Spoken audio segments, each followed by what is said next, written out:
আসসালামু আলাইকুম। আজ আমি আপনাদের সাথে শেয়ার করব দারুণ মজার একটা ভর্তা রেসিপি, লাউয়ের খোসা ভর্তা।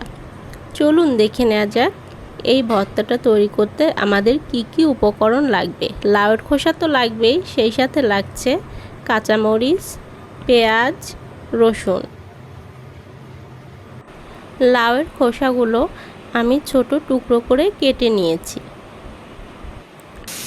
কড়াইয়ে তেল দিয়ে পেঁয়াজ, কাঁচামরিচ, রসুন দিয়ে ভালোভাবে নেড়ে নিতে হবে।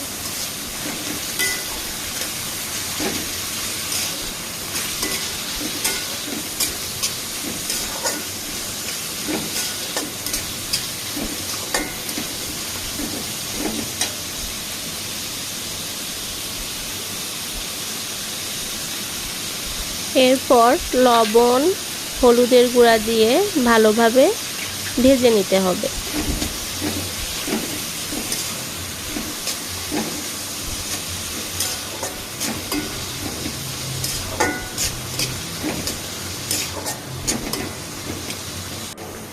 দেখতেই পাচ্ছেন খুব সুন্দরভাবে এটা ভাজা হয়ে গেছে। এরপর শিলপাটায় সুন্দরভাবে বেটে নিতে হবে। দেখতেই পাচ্ছেন ভর্তাটি হয়ে গিয়েছে। কেমন লাগলো অবশ্যই কমেন্ট করে জানাবেন।